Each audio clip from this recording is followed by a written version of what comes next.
Essomero lya St. Joseph's SS Naggalama mu disitulikiti y'e Mukono litegese omwoleso gwa Yunivasite ogusookedde ddala we bayise Inter-Universities Exhibition and Symposium okusobola okuyamba abayizi abali mu masomero ga siniya okukola okusalawo okutuufu ku masomo ki ge bagenda okukola nga bagenze mu matendekero aga waggulu. Points baziganye nga tofunye points nga osobola okukozesa senior 4 osobola okukozesa A-level n'ogenda okola course. Tulina mpitirivu mu Uganda Institute of Allied Health and Management Science emulago kyetukubiriza abaana obutasala omukwano gwekyalonze wabula asalawo ekyekinyini kyayagala okuva ku mutima ate tusaba abazadde babawagire babasupportinge. Omwoleso guno gubadde ku ssomero lya St. Joseph's Senior e Naggalama era nga gwetabiddwamu amatendekero aga waggulu agasukka mu 10 ssaako n'amasomero ga siniya okuva mu bbendobendo ly'e Mukono. Omugenyi omukulu ku mukolo guno abadde George William Muteekanga omumyuka wa Commissioner ow'amasomero g'obwannannyini mu Minisitule y'ebyenjigiriza mu ggwanga nga yakiikiridde Minisita omubeezi ow'amatendekero aga waggulu Honorable Jesse Muyingo. Yeah, we start on DIT level and they can do progressive. And when we talk of DIT, then that is our level. Mu kutuuka Commissioner ayaniriziddwa akulira essomero lya St. Joseph's SS Naggalama Agnes Nsubuga n'omumyuka we Venancio Amone n'abasomesa abalala. Commissioner Muteekanga asoose kulambula midaala gy'amatendekero okulaba bye basomesa n'okulaba bye bakola nga bano yeekubisizza nabo ebifaananyi. Amatendekero ageetabye mu mwoleso guno kubaddeko Makerere University Business School MUBS, Uganda Martyrs University, Uganda Christian University UCU, ISBAT, Limco Queen University, Kumba University, University of Kisubi, Busitema, Cavendish, Clark International University, Buganda Royal Institute of Business and Technical Education Mengo, St. Elizabeth Institute of Health Professionals, e Mukono n'amalala.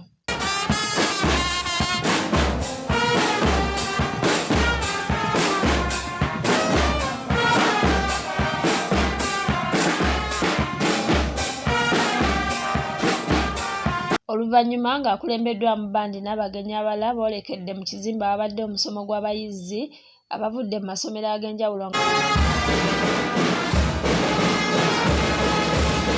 nga eno abakugu bangi bababuulidde ekyokukola n'engeri y'okusalawo okutuufu ku matendekero ne koosi ze balina okukola nga bavudde ku mutendera gwa siniya okusobola okufuna emirimu.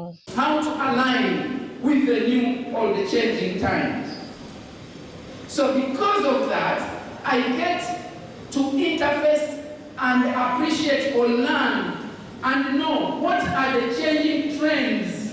And the person who is now a young person like you, and soon you'll be transitioning from school to the world of work. Some of you after senior 4 will not go into the mainstream academics. Some of you will proceed and go to university or other tertiary institutions. And some of you might transition straight from school to the world of work. Eno Commissioner Muteekanga ayogeddeko n'abayizi bano ku nsonga ya tekinologiya okusoma ennimi era n'ategeeza nti curriculum empya egendereddwamu okuyamba abayizi okufuluma nga waliwo kye basobola okwekolera. Essomero lyaffe erya St. Joseph's Naggalama olw'omwoleso guno gwe litegese ku lwa Minisita Jesse Muyingo eyantumye okubeera wano ku lwe Honorable njagala okulisiima kubanga basobodde okuyunga olutindo olubaddewo wakati w'amasomero ga secondary gasomesa abaana naye abaana batuka okumalako nga tebamanyi gye balaga tebamanyi na kye bagenda kukola naye kati bw'oyita universities nga zino zonna ne zijja ne ziraga abaana abato biki ebyo basomesa ewaabwe omwana asoma amanyi nti nsobola okugenda mu university eno oba eri nja kusobola koosi eno bweti oba eno so kitegeeza nti olutindo olwo terubadde lubulako ffe nga tuluyita guidance and counseling mu department of ministry naye kati bo balukoze physically and practically era efuuse kupinga curriculum yaffe empya. Curriculum yaffe empya ya hands on ya new curriculum era subjects 8 twandyagadde buli mwana amalako essomero lyonna lyali mu university oba mu secondary abe nga asobola okukola okwogera ku universities ku subjects ezo 8 zeziriwa mulimu agriculture, mulimu art and design, mulimu food and nutrition, mulimu textile and design, mulimu technical drawing, mulimu physical education and sports, mulimu music, dance and drama, mulimu fine art, mulimu subjects nyingi. Naye subjects zino abaana twandyagadde buli mwana amalako essomero ng'alina ku kyasobola okwekolera mu mukono gwe. so kino kitegeeza ki tetujja kufuna bino bituyina nti abaana basomye bamaze naye nga tebalina kyakukola so abaana okuba tebalina mirimu kituluma nnyo kati nga bwolaba abaana bonna bavudde mu masomero gonna gazi kati bonna bajja kukolako senior 6 bonna bamaleko bagendiwa naye bwe bolina kyosobola okwekolera kitegeeza tosobola okukikola ate nekikubeesaawo n'ofuna ekinaagulira amagala eddiba ate n'obeera bulungi. N'abayizi abayitako mu ssomero lya St. Joseph's SS Naggalama bayite ba OGs ne ba OBs abaakuguka mu mirimu egy'enjawulo boogeddeko n'abayizi be basanzeewo kati ne babazzaamu essuubi nti nabo basobola okufuuka kyonna kye baagala nga bakuze singa bateekayo amaanyi mu kusoma okuwuliriza abasomesa n'abazadde bye babagamba n'okwekwasa Katonda. From 2001 until today, I've been working with the university. So then I went to do my master's in Norway in information systems, and I went to do my PhD in Norway in ICT, and I specialized in online learning and education technology related work. While I was here, I was from 2003 to 2008, and I'm proud to be a St. Kizito member. I was at St. Joseph's Naggalama for 1 year in 1992. I did my senior 6 here in 1996. I transferred myself from Yega Seminary and came here to do my senior 6, which I did, and I was telling them a story. That I passed. I think I passed by accident because I didn't think I was going to pass, and I even did fill the job forms. But when the exams results came back, I had passed on government sponsorship. Abayizi ababadde mu musomo guno bavudde mu masomero ag'enjawulo okuva mu bbendobendo ly'Emukono nga kuno kubaddeko Naggalama, abakyazizza, St. Balikudembe Kisoga, Seta High Green Campus, St. Cyprian Kyabakadde, St. Peter's Nkokonjeru, Umar Kigunga n'amalala mangi.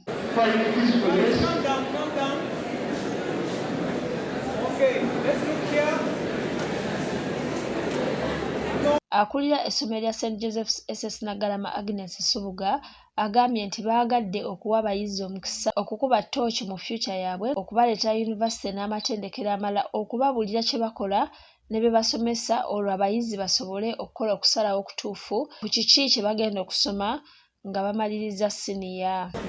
Tufunye amatendekero agasobye mu 10 agazze wano okulaga program zaazo zesikola amasomo ge basomesa mu Yunivasite ekisanyusizza nnyo abayizi kubanga kizibu nnyo okusanga amatendekero gano nga gali wamu ate naddala mu ssomero lya secondary kibadde tekibangawo gwa mulundi okusookedde ddala twebaza Katonda nti bazze n'abayizi baffe ate ne bayiga si bayizi baffe bokka amasomero tubadde n'amasomero nago agasoba mu 10 era ne twebaza abo Seta High ng'eriri mu Kwago, awaledde Good Council Gayaza, St. Peter's Nkokonjeru, St. Balikudembe Kisoga, Umalubi Secondary School, ne tubeera ne Nalya SS batuleetedde abaana, ne tubeera ne St. Cyprian High School Kyabakadde. Amasomero gabadde mangi ddala era compound yaffe ejjudde nti abaana bakyetegeeza programs zino ne bafuna omukisa nno nze neegeraageranyamu we twasomera nga tosobola era Omukama yatuyamba nnyo okulonda amasomo ge twasoma kubanga ffe eno training ne career guidance gye bawa abaana bano gye bafuna tetwagifuna nga kiyamba omwana okukola decision very informed. Omusomesa Eric Sebunya kyakulagira akulira enteekateeka y'okuyamba abayizi okumanya be banaasoma nga bamaze siniya ayogedde ensonga lwaki basazeewo okutegeka omwoleso guno. Amannya gange Petebwa Sebunya Eric kyakulagira era nga ndi musomesa addukanya abayizi be bayinza okusoma nga bavudde mu ssomero lino. Twategese expo eno oba olukuŋŋaana luno nga tukuŋŋaanyiza yunivasite ez'enjawulo okujja wano nga tuyise abayizi okuva mu Greater Mukono okujja okumanya biki bye bayinza okusoma nga bavudde mu masomero gaabwe, era nga twagala bamanye bwe baba basoma ebintu ebyo bibeetaagisa ki okusobola okubisoma obulungi. Ebiseera ebisinga obungi abaana bano bagenda ne basaba amasomo ku yunivasite ne mu institution ez'enjawulo, naye nga amasomo ago tebagategeera. Batuuka eyo ne beesanga ng'essomo lye yasaba si lye yali yeetaaga okusaba. Ate ebiseera ebisinga kizibu okutuukirira yunivasite zino okumanya kiki kye balina okusoma. Kati bafuna omukisa guno nti yunivasite bwe zikuŋŋaanira ewamu bamanya ki kye balina okusoma, era bafuna omukisa ogubuuza yunivasite zino kiki ekyetaagisa okulaba nga basoma amasomo amatuufu. Amasomo gano galina okuba nga gakwatagana ne embeera zaabwe. Amasomo agamu geetaagisaamu embeera z'abantu. Kati osanga omwana ng'asaba essomo naye ng'embeera ze tezimusobozesa kubanga akola oba asoma essomo eryo. So yunivasite zino tuziyita ne zijja ne zikuŋŋaana, buli mwana n'afuna omukisa, kubanga essomero erimu liyinza obutasobola kuyita yunivasite zino, oba omwana kinnoomu ayinza obutasobola kutuukirira yunivasite zino. Awo nno St. Joseph weebeera nti evuddeyo okulaba nga eyambako abaana abali mu kuleeta mukono okusoma amasomo ge balina okusoma. Oluvannyuma omugayo omukulu asimbye omuti ku ssomero ng'akabonero ak'okutaasa obutonde.